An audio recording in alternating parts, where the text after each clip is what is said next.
You're calling from a 787 area code. Who's this? Where are you calling from? Hey guys, is it me? Yeah. Who's this and where are you calling from? Hey, I'm calling for the first time.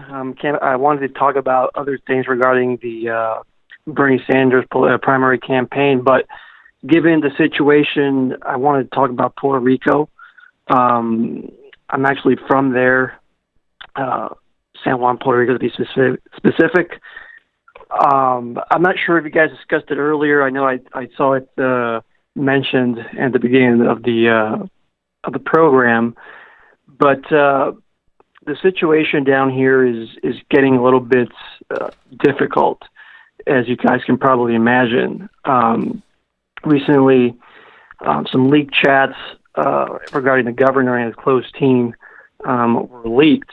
But prior to that, the federal government arrested two of his close cabinet member, ex-secretary of education, and one of the secretaries of health. After that, various members of his team resigned after the chats were leaked to the public, which called for his immediate resignation as well, for the governor's resignation. Right. Both his opposition party and his own political party called for his resignation, among other leaders in Puerto Rico. However, 24 hours after this all transpired, it seems like his own party has supported him. Hence, the last 3 days have inspired significant protests. Last night was part of the peak of the protests. There were damage to various areas in San Juan, including in front of the executive mansion. It is anticipated that these protests will continue throughout the week, basically requesting the governor to finally resign. And just to put things in perspective, the leak chat was mainly about the governor and his immediate team talking about illegal dealings inside the administration, plans to conspire against not only just the opposition party, but federal regulators, specifically the police monitor that was basically named or put there by the federal government during Obama. Yep. And homophobic comments, misogynistic comments that really just led to this unrest in Puerto Rico. And I just want to see if you guys have kept what's going on and what your thoughts, because I mean, Puerto Rico is a very interesting situation. Sorry, go ahead. Well, I don't know any more really than you've just gone through. I mean, all the news reports I've read have have basically just gone over, maybe even less in some respects than what you've laid out there. You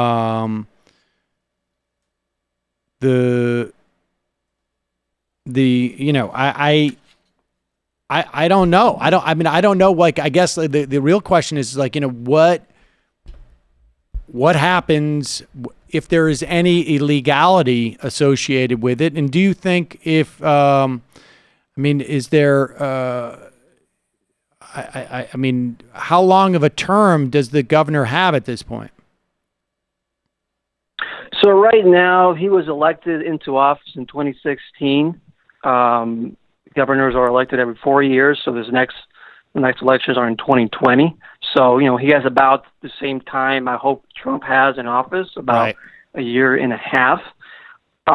So he has said that, you know, he wants to remain in office. And, you know, others within the government, opposition party, et cetera, have suggested the possibilities of starting impeachment proceedings if he does not resign. And the way the state here is structured is very similar to the U.S. There is a process to begin impeachment proceedings, which many have called and many have Is there a recall these provision? protests has Is there a recall provision in? I mean, what is? I don't even know. There is not. Okay. Right, as like in California, for example, where there is a recall provision in that state constitution, in the specific case of Puerto Rico, there is not. That is one of the pitfalls of having the U.S. territory or a colony, is that it does not have the many provisions other states have, and it has.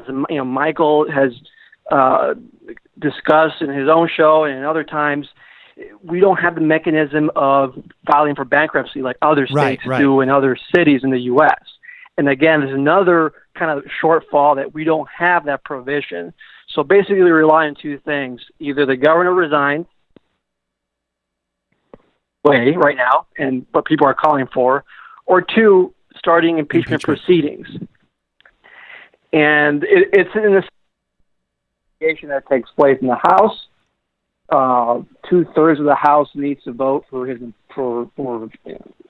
of the governor of illicit, unethical actions, and then it goes to the Senate, where 3/4 of the Senate needs to vote in favor of impeaching, and then ratification of the state Supreme Court.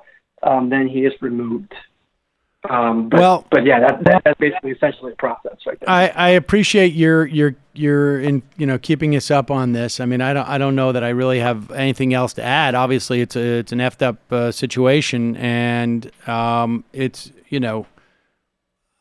it's the last thing I would imagine that Puerto Rico needs right now. But there's clearly a healthy dose of corruption at the top, and I mean, there needs to be just such an overhaul in terms of like the politics of that island. It seems to me that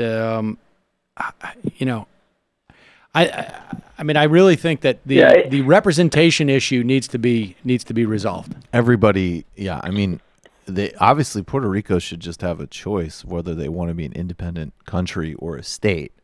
But it's insane that isn't at the center of every single Democratic candidates. I mean, along with Guam and D.C. for what it's worth. I always just like to plug Read War Against All Puerto Ricans by Nelson Dennis. That's a really, just for people generally watching and listening, it's a really, really important book on, we have neo-colonial policies across the Caribbean and Latin America, which are incredibly serious. But it is, especially just being there, it is so bizarre to, it's a non-metaphorical colony right now. Appreciate the call. Thank you. Let's go to the IMs.